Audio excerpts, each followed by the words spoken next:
The views and opinions expressed on Live at the Barbershop are entirely those of the host, guest, and caller and do not reflect the opinions of Live at the Barbershop or its staff. Viewers' discretion is advised. The following podcast is intended for mature audiences only and contains adult contents, graphic language, strong sexual content, and a whole lot of shit talking. So in other words, get your kids out the room.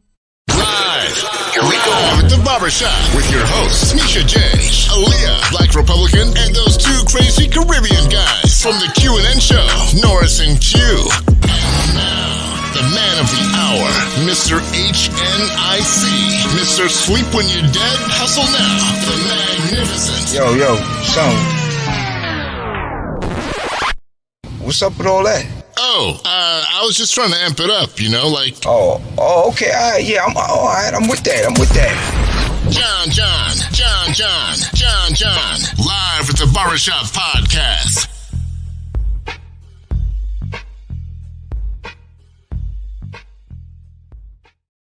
Yes, y'all. It's Friday, we back at it. I got the cast. You ain't asking me what the cast is? What the cast? I ain't telling you. You ain't amped enough. Yeah. You ain't amped enough. I got it one more time. I got the cast. Who's the cast and what the cast is about? Even with it all, you know, and that can go any which way. Yeah. Even with it all, can have any different endings. Yeah. Even just the word itself, the title itself, even with it all. Okay? So tonight I got the cast of Even With It All, and I got an old friend of ours, family. Yeah. She's in the cast also, which threw me for a loop. I'm wondering if she's getting, you know what they say, cast typed. You know, like she always play this particular role, but I'm gonna let her explain that portion to it when she comes through. Yeah, she's like a mother to all of these. My man, things. that blew the cover. You know what I'm saying? She's like the mother of, you know. Yo, she's the mother. You know what I'm saying? I'm trying to keep it on the L. This dude, he just blows the cover. You see, we're thinking the same thing, but I ain't say it. That's how she is, man. All right. Without further ado, let's just get it cracking right now because I see they waiting. Let's do the damn thing. All right, I'm a host for tonight. My name is John. Sitting next to me is my man Q. How you do? What up, man? All right. Blessed. So let's bring the cast in. I'm gonna leave her for last. Okay, so I'm gonna bring each individual in, and then they could tell you who they play, what role they played, what character, and stuff like that. So, ladies first. I got Aaliyah. Aaliyah is in the building. Aaliyah, what up? What's up? Hey guys. What's good? What's up? We spoke earlier. I know you got a West Indian background. So I heard it. Yeah. It came out real quick. Okay. And we'll get to you so you can tell us your character and who you play in the film as well. All right. Okay. Next up, my man Jordan. Jordan is in the building. Jordan, what up? Jordan had to take a flight. Jordan. Okay, I'm gonna move on next. My man Deuce, what up? Yo, what's up with it? What's good? I am bobbing. I'm moving and shaking as usual. All right, I see that. All right. And Tadra, Hottie Toddie, what up? In the building? Ah! Oh my God. I didn't steal that. All right, I'm gonna get that situated for you in the background. And last but not least, the director. I guess you could say, I don't want to use that, but in my era, we used to say the HNIC. You know what I'm saying? Yeah. The head person in charge. You know what I'm saying? Yeah. Hold up. Oh, John, he just messed up my flow. I was about to bring her in with the crazy intro, and now he went back. Yo, what's so for MJ? All right, so let me bring her back in again. All right, the director of the. All right, hold on 1 minute. So let me go back one step. My bad, everyone. So Tadra, Hottie Toddie, you got it? We good? Can you hear me? Oh, yes, that's what I'm talking about. Thank you, Jesus. Yes. Loud and cloud. Very good, very good, very good. I just need you with a little bit more light so we can see your face thoroughly. Okay. All right. Okay. All right. Next up, I got my man Gas. Gas is in the building. What up? What's up? What's going on here, man? How y'all doing? You charging, yo, homie, you charging way too much nowadays. Watch him. He caught it. It was good. Not much, man. How y'all doing? All right, we're good, We're good, man. All right, so let me bring it back one more step. Jordan is in the building. Jordan, what's up? I'm good. How are you guys? Yo, you threw me for a loop a minute ago, man. You good? Yeah, I'm good. All right. And last but not least, the director, the H&IC. What other words can I say? She could be anywhere else in the world, but she's here with us. I have Deity Washington Pierre is in the buildling. What's good? Hey y'all. I like the intro. You just heading in the right direction. Yeah, you know what I'm saying? All right. So how's everyone doing tonight? Yeah. Man. All right. Jordan, you look nervous. What's up? You good? Yeah, it's my first time. Nah, don't worry about it. We all family. Okay? Yeah. So, Deity, let me bring it to you first. Right. Let everyone know your age, because when I met you, that was the first thing that had me for a loop. Hey everybody. I'm 20 years old. 20 years old. Okay. Yeah. So, for your age, what inspired you now to move into the film industry? There's other kids out here your age that are TikToking and doing other things. You're on a serious path to your future. Pursue, yeah. Really? Thank you. What really inspired me was just like, I'm a visionary. I like creating things. You know what I'm saying? So I always had like these ideas in my head and I knew I could write. So I was like, man, let me see if I could put these together, if I could shake some. So then I put it together and then I was like, oh, let me create even with it all. And having like supportive friends and family and resources in Miami, I've been able to get into the film industry a bit. Okay, so let me ask you now, the cast members, are all you guys friends, or is this something where you put out a casting call and everyone came in? How'd the process go? I met everybody differently. I met Leela, Mariska, and Taja on a acting app called Backstage. I met Jordan because we happened to have a class together. We were taking like a cinematography appreciation class. And I did put the, APA out. I was like, hey, if anybody wants to, and Jordan hit me up. So Jordan, and then Deuce, I met him at like a film festival. And then Gas is my dad's friend. Gas is a rapper and an author. So are you gassing me up for real? Gas a rapper? I'm not gassing you up. Yeah. He can probably spit a few bars for you right now. It's a done deal. Look at him now. He's like, yo, I don't charge for that. Okay. Yeah, man. I'm just loving the cast now. The young people and everything coming together to build something. That's beautiful. How'd you come up with the title? Because that's another thing that had me going, even with it all. Even with it all? Okay, so the story is about a 19-year-old girl who is dealing with the loss of her father. And even though she has it all the cars, she has a nice car, she has the friends, she has the jewelry, she has the money, even with all of these material items, which some people may deem enough, she's still unhappy. So even with it all, she's still not satisfied. There's still a void inside of her. So that's what Okay. I like that. That's inspirational to know that someone your age, because nowadays, unfortunately, right, for me, I grew up in the 90s. It's a little different in a lot of listen to him. What you laughing at? I grew up in the 90s. So for us, we grew up in a different time zone than people of your age, meaning that we didn't have the internet, the TikToks and all that stuff. Yeah. We socialized with each other more. And for you to understand the true meaning of to have it all, you understand? Because a lot of kids do have it all and don't respect it and don't understand really what it's all about, which is family and just different things. The material items come and go. You know what I'm saying? Yeah. comes and goes. Mhm. All right, so let me see. Gas, you know she already put you on blast, so I'm gonna put you up front now.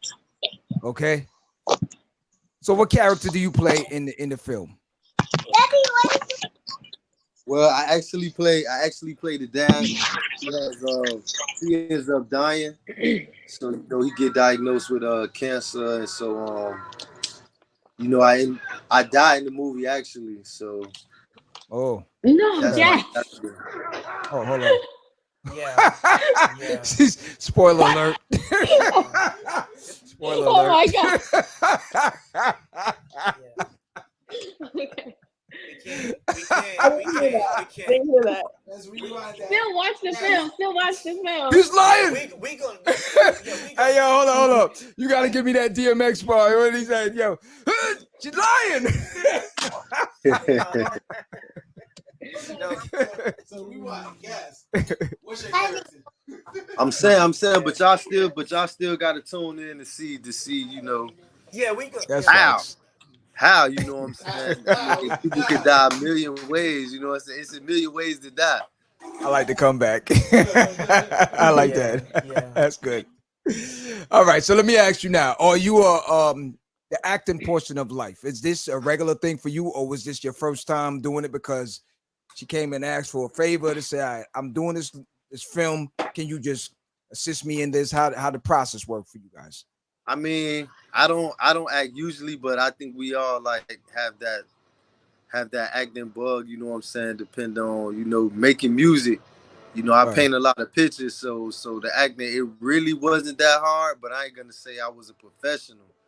Mhm. You know what I'm saying? I still had to, it was still like something I had to get used to and something I really had to like put myself in. You know what I'm saying? Just as far as like the situation and, just acting with the other people. I wasn't really used to that. So it was something I had to commit to. Mhm. Okay. Yeah, so the chemistry just come together and everybody just work out the situation. It's a chemistry. I'm Yeah, gonna yeah, ask. yeah. I'm gonna ask a question now because I've had this before on casting calls and stuff. When you reading the lines and stuff like that, getting into character, how was it for you? Were you able to relate to the character, or was it something where you were like, all right, I really got to dig deep into finding this character? Well, yeah, because I'm a father and being that the character was a father, it was something that I could relate to. So Okay. that was something that, you know what I'm saying, I had to dig deep in and just pretend like it was my daughter. I mean, I have a daughter that's 21 too, so it was something that I could relate to on a lot of levels. Okay. All right. So next, let me ask Jordan. Jordan, Yeah. what character do you play in the film? I play as Nessa's friend Ethan. A friend? Yeah. Okay. So how was your? Is this your first time acting, or is this something that you normally do? Yes, it is my first time acting. I'm actually a dancer, so like doing something like this is like totally like left field for me. Okay. So Okay. how was the experience for you? Uh, it's like similar to dancing in a sense, but instead of using your body to like tell a story or to like portray a character, you're using your words. Okay. Hold on a minute. Somebody's mic. Yeah, somebody's Hold on a minute. Oh, it's Jordan's. Okay. Oh, you have a volume or something Do I? on it? Let me see. Yeah, it's picking up all the surrounding sounds. But all right, so let me see. All right, so the character is a friend to the main character. Am I right? Yes. What vital role do you play to the friend being as, even though she had it all? Where do you come in with that portion now? Uh, I guess you could call me like a cock blocker in a sense. I was Woo! yeah, I'm cock blocking like another Look at another me. person that's like trying to get in the way of Nessa. So like at one point I'm just like no. Like stay away from her. We're doing something else. okay. Okay. Let me take a wild guess. Let me see if I can see if my man Deuce, if yo Deuce, He the cop blocker for you? Shit, I can't call it. Y'all gotta watch the movie. You faster than them. You got it. Yeah. Okay, so let me ask you now. Are you? Let me go back to Deuce real quick. So the character that you play, you Mr. Suave, you the boyfriend. Nah. What character do you play?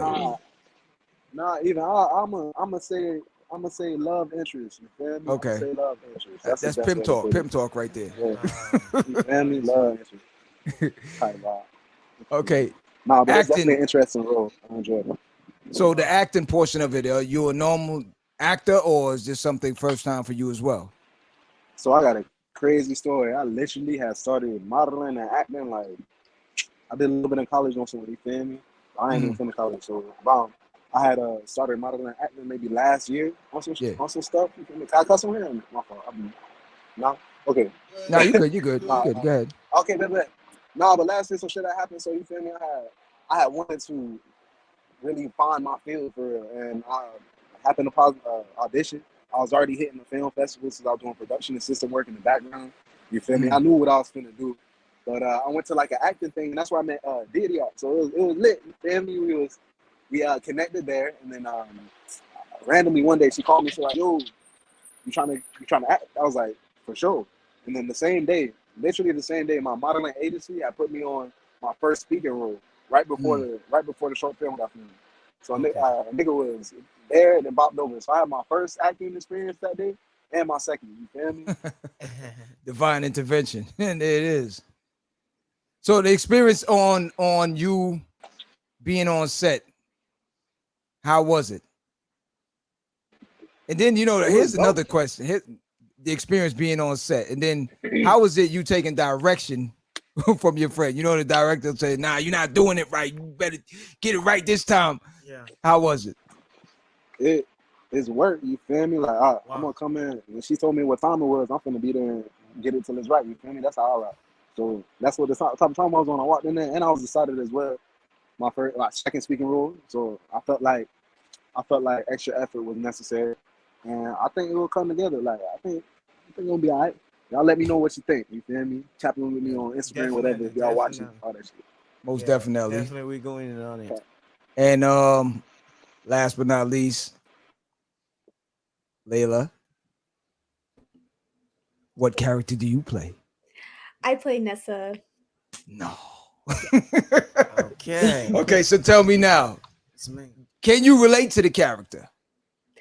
I can relate to Nessa. I didn't lose my dad at 19, but a little bit younger. So I definitely related to her on that level. So I can see how hard it is for, even though you're like, yes, I have these things, Right. it's still hurting inside that I don't have my parent anymore.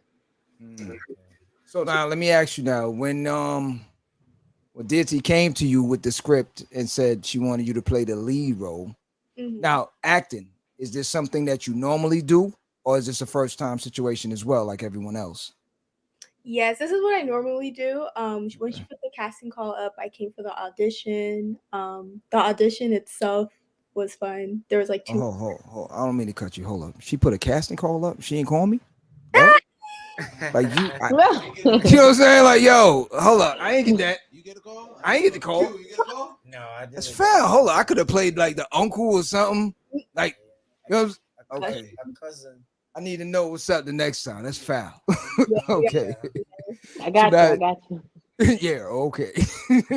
So now going into the character with her having it all, and then I don't want to put the spoiler situation. So explain now how you brought out the character in the film so that it's relatable.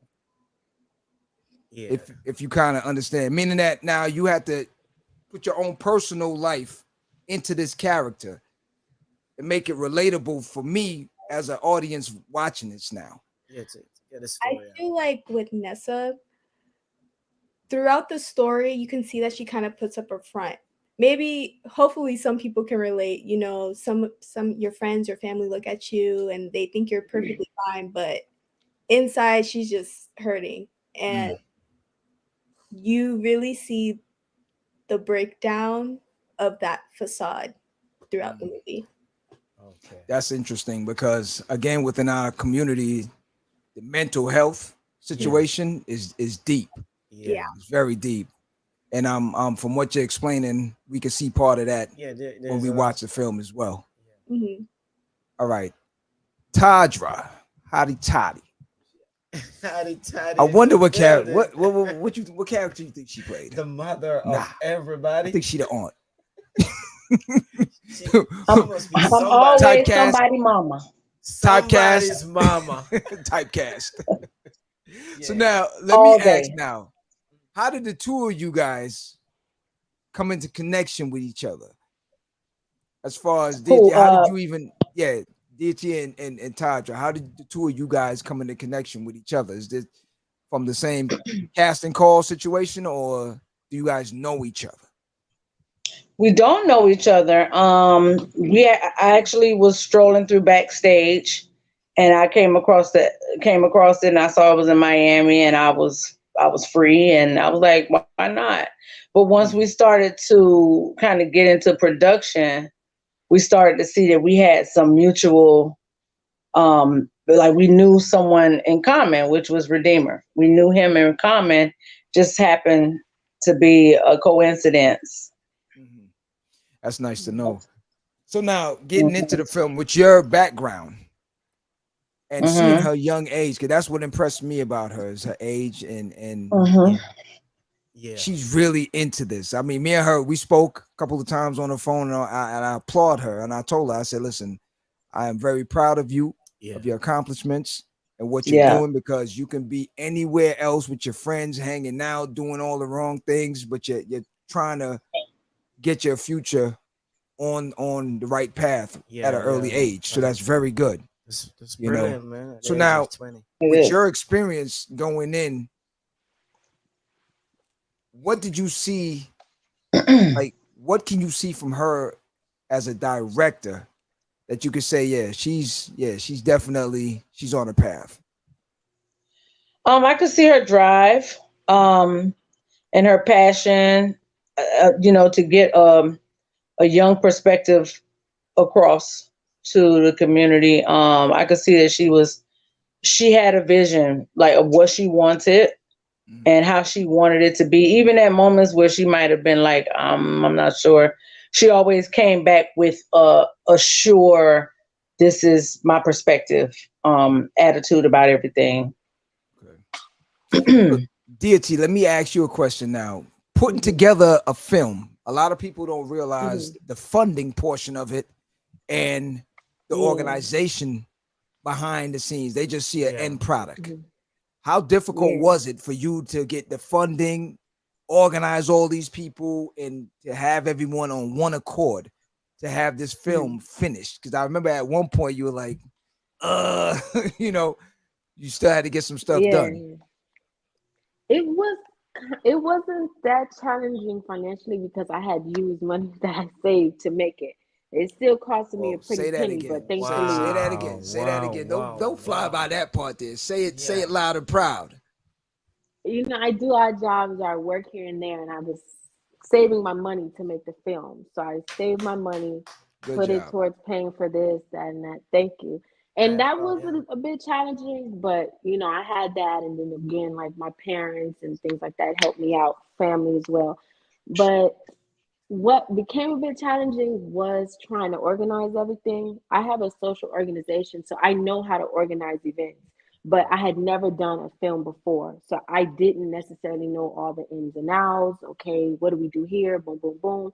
Like Tadra has said, I had to go to my godfather, Redeemer, and be like, okay, is this right? Okay, should we do, you know what I'm saying? It did propose a few challenges, but honestly, I want to say thank you to my cast because they made it a bit more easier at every step of the way when it came to casting, Leela Marishka, or when it came to even being on set, Tadri being so experienced, she was able to help me, you know what I'm saying? All the way to Julio with editing, months and months and months and months of editing. me going back and forth, changing this, boom, boom, boom. Leela coming to the studio, Tadra and guys having to redo scenes and us adding different components like the park scene, which you're going to see. All of this took a lot of commitment. So it was a bit tough on me, but with everybody's help, it was cool. So let me.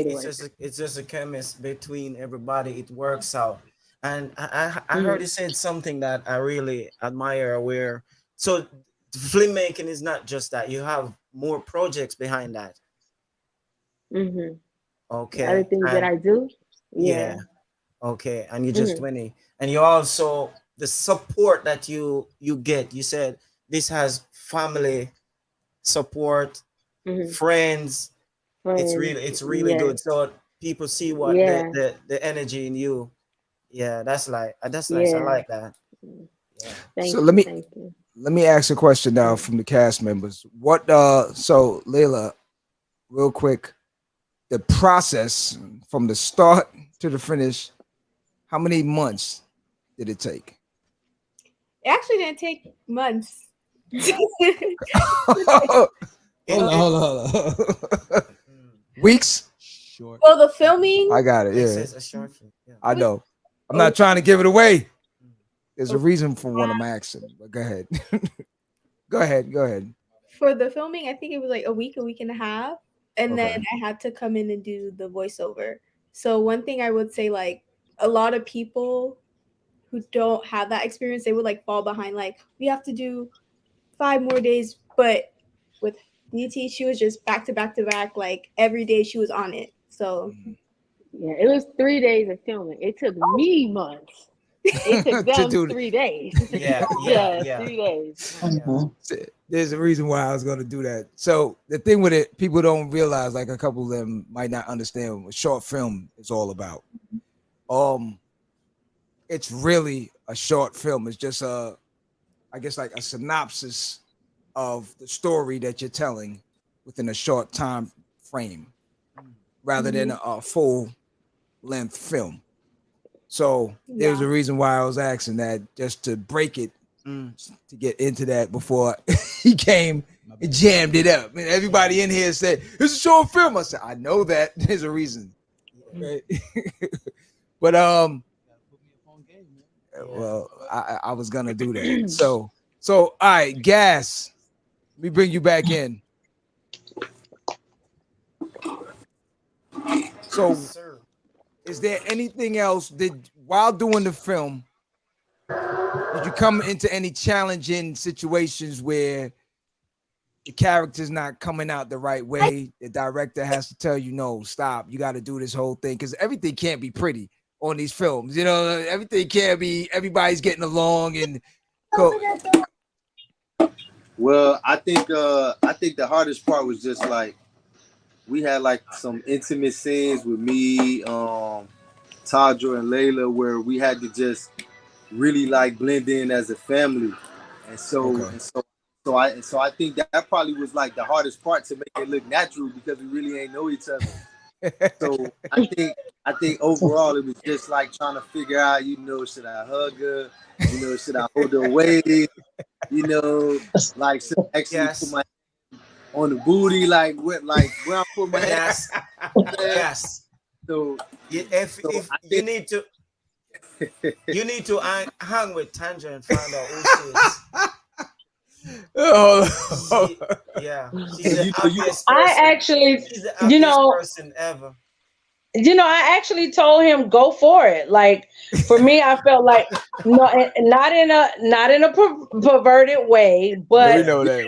I'm an actor, and we wanted to look real. So yeah, we don't know each other. You know, we'll get to know each other later. But right now we got work to do. So if do what feels like an instinct. We were in love. So I wanted to look real. I want you, if you feel like you want to hold me on my waist, hold me on my waist. There's not anything wrong with that. If you want to, you know, act like you Eskimo kissing, whatever the thing is that we're supposed to do, we actors. So I think once I gave him the green light to just be like, listen, we acting, we married, you know, we want to look real. The worst thing in the world is to get a shot and it don't look real. and I know that feeling. So I wanted him to feel comfortable not knowing me. I'm more experienced in a way where I go balls to the wall. You know, it's some stuff I ain't gonna do, but for this film, we got to be married and we got to love our daughter, and that's easy, you know. So yeah. Let me ask you now, dealing with a young person having to adjust to all these different things, and you being the mom, can you relate being a mother yourself to that same character? And did that help you to just, I know outside of you being a professional, just you being a mom, you know what I'm saying? Did that portion come out where it's like, yeah, I experienced this myself, so I know, you know, how to handle this portion of it? Absolutely. I have a daughter, she's 24. And then I have another daughter that's 17. And she'll be 18 soon. So most of my kids are older, except for one. And I have a 21-year-old. So my thing is, my 24-year-old is kind of like Nessa, you know, when I had to embody that that yelling scene, like come out your room, banging on the door. I've experienced that, like get your ass up and clean this room, or come on now, we got to do better than that because you're leaving dishes all around, you know. So I think it's a mom. The mom in me kind of came out more than the actor in me when it came down to actually acting. And the loss of a father doesn't necessarily have to be through. It could be anyway. It could be through death. It could be through divorce. It could be through we just parted ways and one moved somewhere else, and it's just the loss of that family dynamic altogether. That's something I can relate to in terms of, you know, my kids. Seeing Nessa in that state, I've seen my daughter in that state. You know what I'm saying, for different reasons. So I actually sometimes I think we do have to step back as actors and use our intuitive sense as people to kind of portray a role. And that's what I had to do with Nessa. To make it more relatable to the audience. Yeah, to make it more relatable to the audience and to really see that, you know, a lot of us parents don't get it. We don't mourn the same way a young person would. We don't handle adversity the way they do. We've seen more, so we've had a lot more loss, or you know, we did it, and it's hard for us to. We have to keep that game face on most of the time to be strong for them. But we put our mourning season to the side so that they can have the best life they can through whatever I can give them, even if I'm inadequate in the communication side. I'm mourning too. You know, I'm dealing with it, and sometimes we deal with it in anger. I still got to wake up and go to work and put makeup on and pretend that I'm happy, and I'm not. And I have to be strong for her, and she's not even appreciating it, and that's how it feels. But you know, I feel like it was good to see. Not that you don't know it happens, but it was good to see that young people actually. A lot of young people go through the same thing, and I could see her life and my daughter and kind of understand what it looks like to be stressed out from their perspective, even if my daughter never speaks a word, you know, to me. I teach her to speak to somebody, even if it's not me, because you have to get that off. But, you know, I was able to see that. Yeah. So let me ask Jordan now, as the friend, if you had a friend, and you may have a friend that is going through the exact same thing, after doing the film, did you learn something, and would you be able to give someone some form of advice from doing the film, from you learning something from the film? Like applying it to real life, or like meaning now with what, going back to what Tadra said, that there are young people going through this. It's a regular thing now.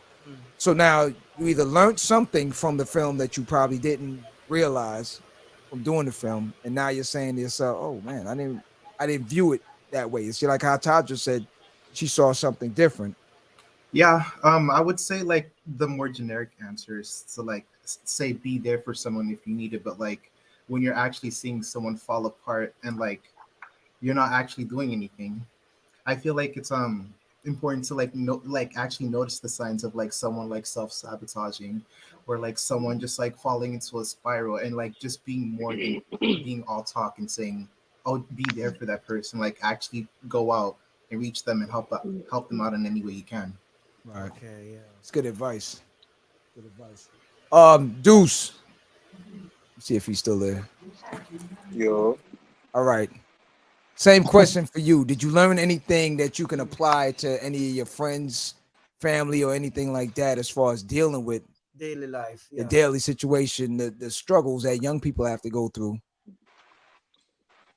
talking about with mental health in general. Mental health, yeah, and Yeah. anything that you learned from the film that you probably didn't view or didn't understand in a better aspect of it.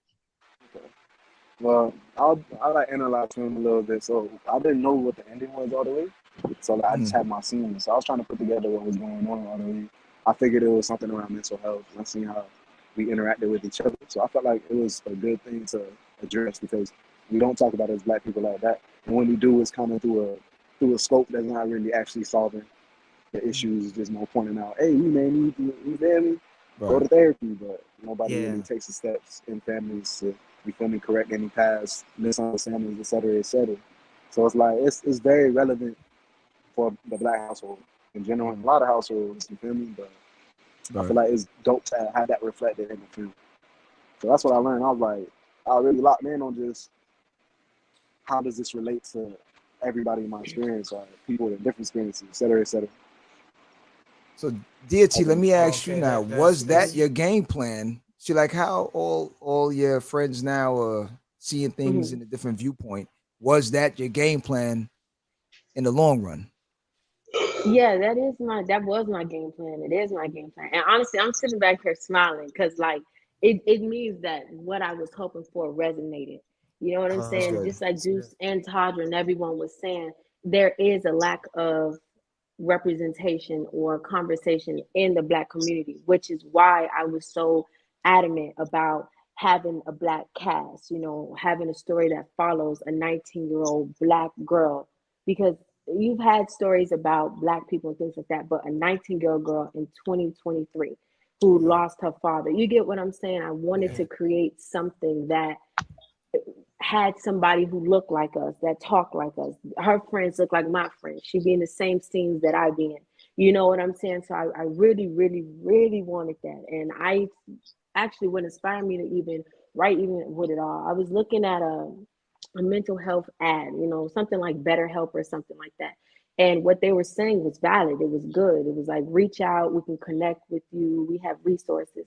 But the thing is, that is true, but not for everybody in our communities, whether it's because they don't have resources, they're not knowledgeable of it. There's a disconnect between us younger generations and older generations, not my parents or my uncle and aunt, but more like my grandparents and things like that. They don't really understand what today is like. So when you say, oh, I'm not feeling well or I'm sad, it's like, I went through way more. You're not grateful, things like that. And it's not to undermine them, but it's to Okay. bring a bit more knowledge and exposure. You know what I'm saying? And hopefully create a film that again does have representation for young Black girls who may be going through something like that, or young Black boys or non-binary, just everybody. You know what I'm saying? To see somebody that looks like them and hopefully create a dialogue. I think that's important. And sitting here is like, okay, it clicked. You know what I'm saying? And even showing it to some of my friends or families like that, they were like, oh,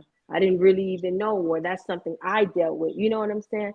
So it's definitely like, I think good. And hopefully it will give people that message that parents need to be a bit more open to what their kid is going through. Because like Taja was saying, some parents go through things and it's like, I'm not even looking at that. I'm on my own thing. I'm trying to provide. I'm trying to do things. You know what I'm saying?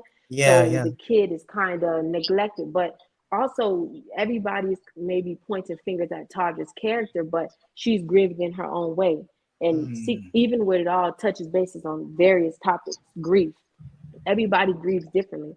Tadra just didn't know how to deal with it. You know what I'm saying? So she became angry and closed off, where Nessa was depressed.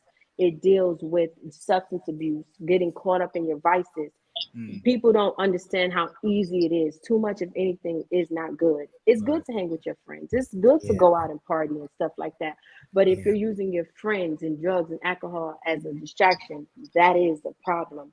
You know what I'm saying? It has something to do with mental health. And there's so many bits and pieces we could talk about. So I'm happy. It's a sad story, but I'm pretty happy. I'm ready to go watch it right now. Yeah, we'll be there Sunday. Y'all, what's up? We'll be there. Just listen. Yeah, just listening to it, I can relate to it with my niece and my sister. When my sister passed, up to this moment, my niece does not break. And doesn't cry or anything. Nothing. The family is going at her, behind her, saying she's this, she's that. Why she's like this? Why she's that? She's a woman of God, and why she's like this? Why she's that? I don't know if she take it. I don't know if she take it to God or what, but she hasn't break. And I was part of it saying, leave her. Some people grieve different, so she could be having that type of depression, and you know. So all right, so let's have a good discussion for the last few minutes between the young folks that are on the panel right now, and let me see, and I'm not calling anyone's age out. I'm just gonna ask everyone right now. So like Gas, what age group are you in? I guess you can say I'm in the 35 to 40 age group. Okay, all right. 80s baby. I know the women sometimes don't like to put their age out there, but Tadra, I know you and I usually hang, so we're in the same little clique. What is it? So now I'm gonna have myself, Gas, and Tadra, and Q, because he got gray in his beard. So we're gonna talk, and we're gonna have a nice discussion with the younger generation to try and figure out the disconnect, because you made a valid point as far as the older generation looking at the younger generation now like you're too soft. Yeah. You understand? Meaning that the things that our parents and the things we had to endure, we had to come up in a harder system. We didn't have all the luxuries, you know, like you got the cell phones, you got the computers, you got everything that you need at your hands, like boom. We didn't have all this. Our parents had it even worse, where you know, they'll tell you the story. They had to walk for miles to get to school. So when they see that now, and they're wondering, like you said, even with it all, what's the problem? And because, you see what I'm saying? Because they're wondering in their heads, I gave you everything. Like, you should have nothing to complain about. And so now, and that blocks us from seeing depression. They could be going through that. And that's a good point. So that's why now a discussion like this between the different generations is something that's good, and we should have more often in the Black community, because again, sometimes the younger generation also have to sit down with the older generation and kind of put the perspective and say, okay, all right, you had it like this, and I probably should be more grateful for certain things, you know, because the sacrifices that has to be made to bring comfort to you brings discomfort to me. You understand?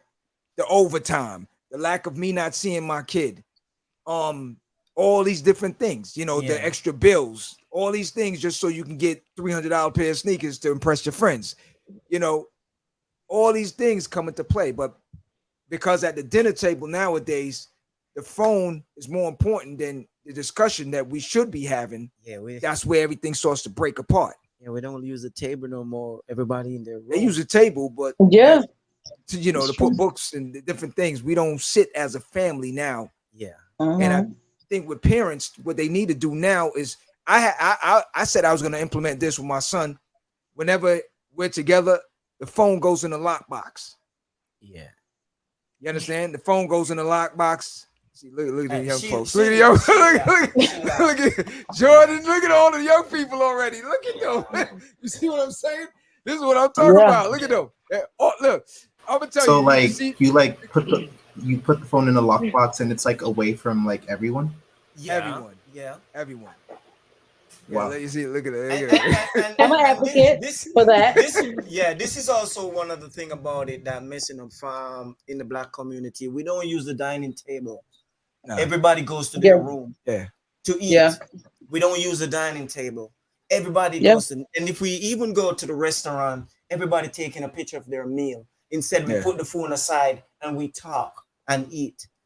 And I think in our community, this film, and I raised my kids like that. I raised them at the dinner table.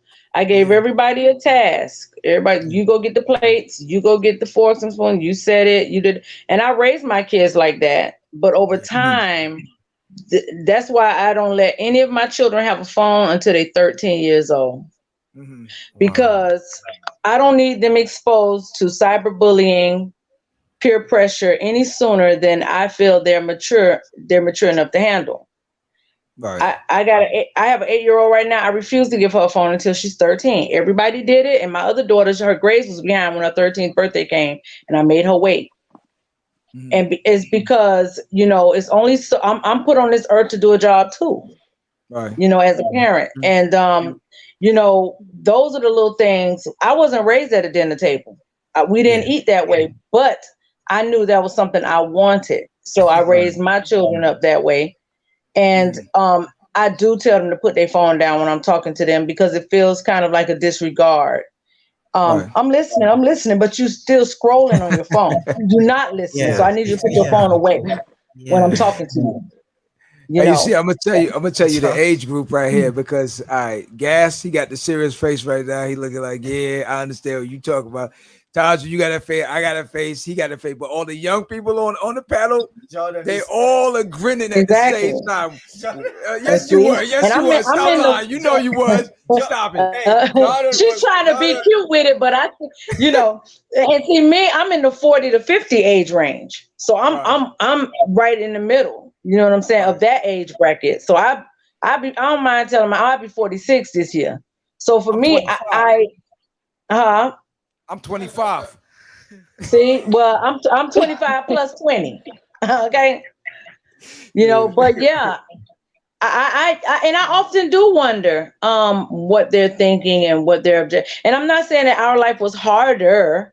We had to do more in terms of communication. Like if my mom wants something from the store, she couldn't text me and say, bring this back. We had pagers and we had feet. So if I come back to the store and I'm missing something, I'm going back to the store. That's why we so athletic. That's why we so athletic. And a lot of them look lazy to us because they don't get up and move. We used to be going, and our parents didn't care. We had to use our feet. I grew up washing on a handboard. So we didn't have washing machines. If we wanted a washing machine, we went to the laundromat. You know what I'm saying? Here's a question I have for the young folks, right? Why, when you ask a young person something, they have a time delay? Gotta think up on that. Like they gotta move when they move. Watch this. What do you Jordan. got a time delay? What do you mean? Don't act like you was that fast now. You know on the regular you wasn't doing. We got time.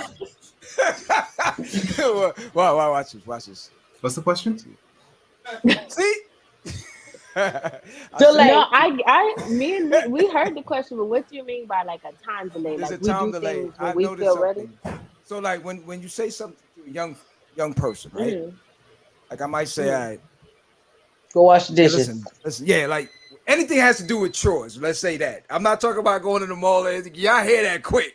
You might say, hey, don't forget now. Look, when I leave, make your bed. Make sure you wash that, and then take the dog out. Do something. You're like, they go, yeah. All right, and then you come back and you be like, yo, you did that? Yeah. You walk the dog? You never said what? What you talking? It's like you hear what you want to hear sometimes. The delay. It's like a time delay where the brain separates when it comes to doing certain things. And for instance now, your film, you're 100% in on that. So you're like tunnel vision. Yeah. You know what I mean? But anything else outside of that, you're like, what'd you say? So I noticed that with my son, his friends and everything, they're all in the same age group as you guys. And it's like, it's definitely a time delay. And I ask it all the time, like, what's the time delay with y'all? So also, I don't know. See, all right. That's not a fair answer, but okay. I would I say really want to What do you- answer. Go ahead, Leela. I'm gonna give What you it to mean go, by Leela. time delay? Though? All right, Like, I who's feel like asking a Oh that? time- Lord, Deuce? come on. Yeah. Let me pop in real quick. All right, go ahead, go ahead, go ahead. Yeah. There's a Sure. see. All right, so look, there's a time delay, meaning that whenever the older generation asks the younger generation to do something, Yeah. a chore or something of that nature, outside of what you want to do, there's a time delay on An an answer. answer or anything of that relation. Period. You know, it's like you'll get an answer. Don't get me wrong, but it's like it's registering. Oh, okay. So you're saying you want me to wash the dish? Yeah, I said that like, a couple minutes ago. That's what I'm saying. That's why I wanted to speak. Huh? That's why I want to speak on this. Really, Go ahead. It's depending on the household. Really, like I had issues with my parents, and they were very good parents. Still, you feel me? They just don't. The older generation does not have accountability. That's my one thing I'd say. There's like a lack of accountability when it comes from parents to, because it's supposed to be like a, like in the Bible it says you're supposed to respect your mother and father. You feel me? Right. Right. So if your mother and father are disrespecting you, and you're coming to a point where you can think for yourself, how do you address that when we can't speak on mental health issues, when we can't speak on what's going on with the family right now because y'all beefing with some cousin and whatever. You feel me? So there's a lot of lack of accountability for the older ages. Just because y'all be beefing with cousins and then we see that, like we just like, oh wait, hold on. So this how we act. You feel me? So it's like it's learned behavior, but at the same time, it's just being young. Priorities. Like we're not thinking about washing the dishes unless, hey, I'm not gonna be able to go outside unless these dishes are done. You feel what I'm saying? Like, you feel me? That's really what it is. Like you gotta just, you feel me? And after that, like, you feel me? Everybody have a hop out the porch age. I feel like most black parents are just trying to prevent that from happening, like pushing that far back as possible. So maybe it won't happen. You see what I'm saying? Right. So like, I'm here for that. That's dope. But there's mental health issues that need to be addressed, familial issues that need to be addressed. What they call it? Like, there's a lot of like latencies. You feel me? When it comes to like whoopings and stuff like that. You feel me? I don't care. I got my ass beat. It was okay. You feel me? I'm the top still. You feel me? I'm one of them. Right. You done? Tight shit. Yeah. So what I'm ultimately hearing is you guys are hearing, you ain't answering basically. So Well, okay. In my household, your priorities are. Right. Yeah. In my household, my parents were like fairly lenient. So there's like an urgency to do things, but there's no like, oh, if you don't do this, there's consequences. Right. My mom always says, I understand y'all your own people too. Y'all have things to do. So I can't relate to this. I don't even want to remotely lie to y'all. You know what I'm saying? I do things when I feel like it. But if my mom's like, but because my parents are so lenient, when they ask me to do something, I'll do it.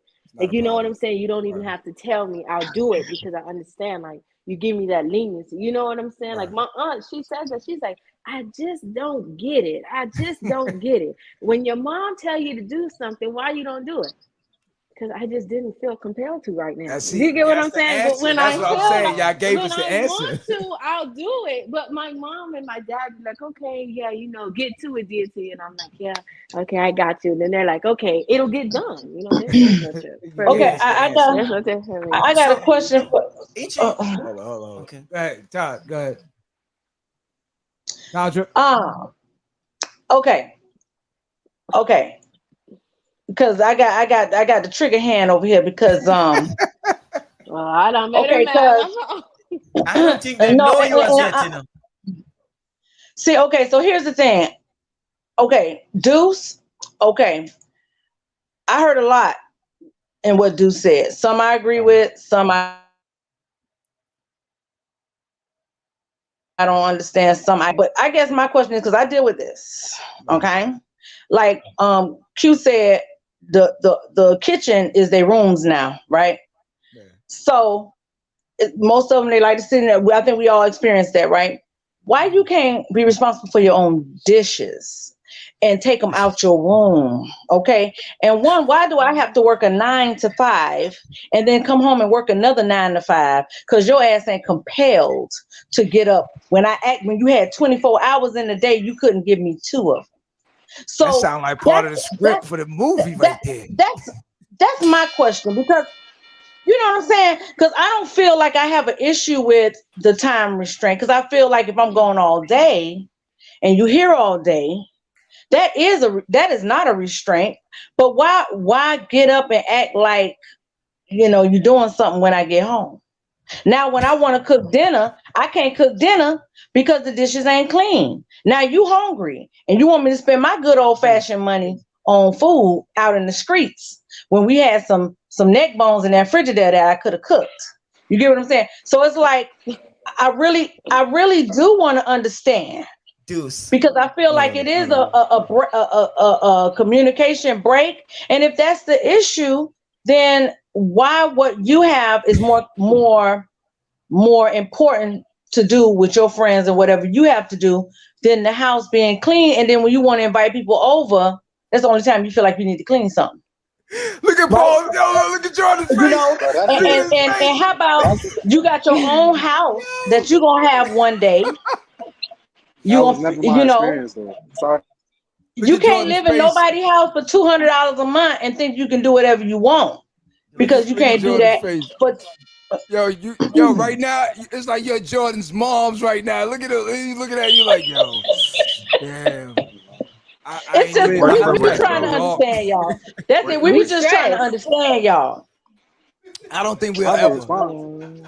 Deuce in trouble. Deuce said he want to respond. Go ahead, Deuce. I ain't mean to cause no problem. I was just trying to just get a bomb. Yeah, you did. Young folks. Go ahead, Deuce. No pressure, because I feel like we deflect as Black people. It's easy for us to deflect. So instead of addressing like the disrespect thing I talked about, when you are asking your child to do something, you address the fact that they didn't do it. You see what I'm saying? Say that again. Like, deflection. It's deflection. So we do that a lot as Black people. Deflect. You see what I'm saying? So instead of addressing I feel like that's a problem with parents. Like I said, like my household was different. Like my parents very much so was on point. And I say they're amazing parents, but they did not take accountability for certain stuff that they should have taken accountability for. It's okay. Such is life. Because then my question is, accountability is one thing, but what in the even if I go to the lengths of creating a schedule of what's your day, what's my day, what's her day, and I'm helping out in this house to help it easier for everybody, where I guess deflection is a whole nother thing for me. But if I'm doing all I can to make sure we have a schedule and you don't follow the schedule and you're the only one that may be not following the schedule, then how is it productive? It seems counterproductive to me. So I'm just asking, like, deflection, like. I'm gonna tell you right now. Like, my mom reminded us that the government only requires them to feed us bread and cheese. That's what did it. So if it's not clean, we ain't eating nothing more than. You see what I'm saying? Right. So like, that's what it was. So we clean. Actually, not. I clean. I clean. My brothers and sisters was on some but not me. Do you ever feel mad about the fact that your brothers don't pull the weight like you do? Yeah, when I was younger, for sure. But it was more of the reaction of my parents when I'm like, "Hey, bro, like, what's going on? I'm the only nigga cleaning in the crib." Right. You know what I'm saying? I got 6 brothers and sisters. Right. I'm the one nigga that's going to do it. Y'all going to be right. And you don't want to hit a fucking right. Hey, so imagine how the parent feel balancing that out. Like, now I got to deal with dudes complaining about y'all lazy ass, and I'm trying to create a schedule that we can all work around. You get what I'm saying? So now we have to stop fighting. Yeah, this sound like I could say that with like how I live, there was like, I guess like an initiative. I don't know if that's like the best word to like describe it, but like that's what we want. Okay, so I would say like I did have a schedule growing up in my house too, but and I think one thing that my mom did, which I thought was good, was like she made sure that like we got something good out of it if we like stick to the schedule and like we did things we had to do like at a certain time. Like there was a motivating factor to like being organized and like following following the schedule and whatnot. Yes, I do that for my daughter. Because I have daughters and they like to be cute and all that. And you know, I say, hey, we'll have a mother and daughter manicure day, manicure pedi day, you know, something like that. But they have to also understand that, like, I'm balancing out how often.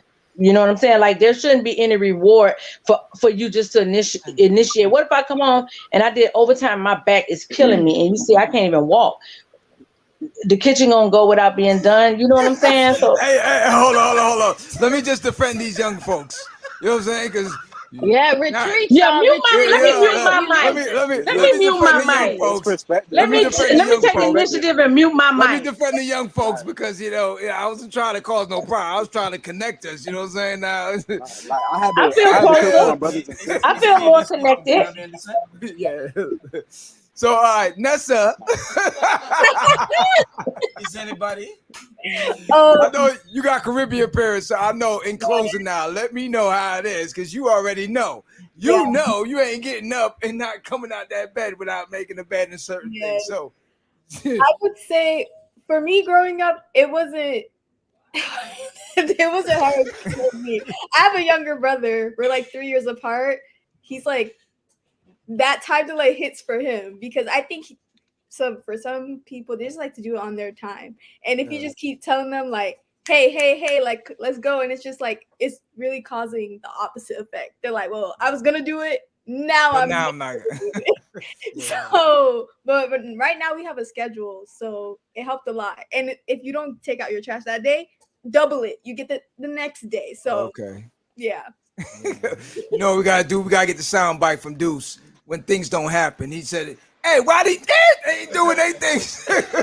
Hey, nah, cause I was cooking for my brothers and sisters. I was doing all that. Like, you feel me? I was doing all that. I was cooking for my cleaner. I was doing all that. You feel me? Now, I don't feel bad about being the one. Y'all don't even realize this. Y'all don't even realize this. Like, I just set the game up for y'all real quick. This is a part 2 or an extension to the movie right here for a longer situation. You see all that y'all just talked about? Got a whole thing right there. Y'all not even, there it is. Y'all need to talk to each other right now and start putting that script together. Cause Deuce bills of fire, man. Tantra goes in. Nah, I gotta tell you what it is. You feel me? I got the words for you. I know exactly how to nah, it's say good it. that everyone is honest, because that's the fundamental part of this whole thing here. And it's just an opportunity for us to bridge the gap between each other as far as the age group and stuff like that, because this needs to be discussed. Ultimately, it's about the film, but again, the back portion of it is the mental health, and we need to talk to each other. So for that short little segment that we just did, we still got a lot out there. Yeah, you know, and we can start to understand each other better. Yeah, I noticed with Deuce, you keep on mentioning the mental health situation in our community. Yeah, it's there, but we were brought up to be tough on everything. So that's a struggle in our community. You know, when we don't know depression, we don't know to identify depression. Yeah, you just got to do what you got to do. We're not, especially for men, you know, especially for dudes. I'm gonna say something real quick. I lost a good friend of mine recently, and going back to what you said with your niece, I think for me, I had no emotion. It's a person I've known for 25 years, and when he passed away, I couldn't cry. I didn't have any emotions, because I think for me, I just seen it so often that you just lose some parts of you, you know, and it's just like you just feel like you feel it inside, like the loss, but emotionally I can't let out any tears. And it's not to say that I don't miss the individual. That's my man. I love him to death. Yeah, but it's just it happens so often to me with people that I love that a part of me is numb now. So, you know, someone on the outside might look at it and say that, oh, this guy ain't got no emotions, but it's not really that. It's just like how you said, everyone grieves different. Yeah. And this movie here will show you the different aspects of how people grieve. But again, it's to bring the unity within our community and bring awareness to these different things that we have to go through on a daily, from work to school to family to all these different things. So again, I applaud you on this film.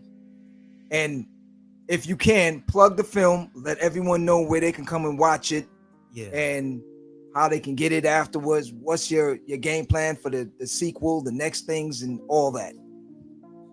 Yeah. Thank you. Yeah. This is so let them know where's it being. See the delay. No, I was looking at the comments. I ain't gonna lie. I gotta shout out my little brother Don. He just commented. So I was like, okay. But I was distracted. How we're gonna see it is gonna be released like the weekend of Juneteenth. So we're gonna have it on multiple film festivals. I'm entering it into multiple film festivals. We're gonna put it on YouTube and a few other streaming sites. I'll let you guys know. Yeah, but it's definitely going to be out there. We're going to put the links. We're going to share it with everybody. We're going to run the numbers up. But y'all definitely going to be seeing even with it all.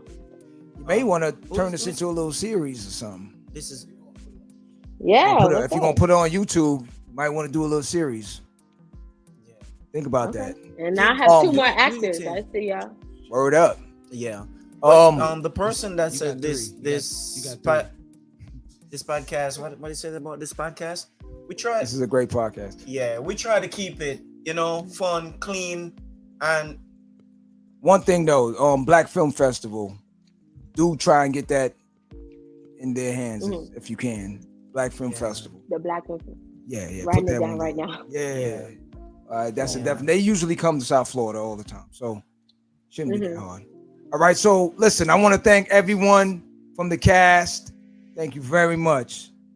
Even with it all, it can go any direction. Thank you, guys. Thank you, cast. Thank you, John. So chill. No problem. Thank you, guys, man. Great cast. Look, I look forward. This Sunday, I'll be there. So for the viewing and everything, I'll be there. We'll chop it up with everyone better. You know what I'm saying? So, Gas, thank you very much. Deuce, thank you very much. Jordan, thank you very much. Tadra, thank you very much.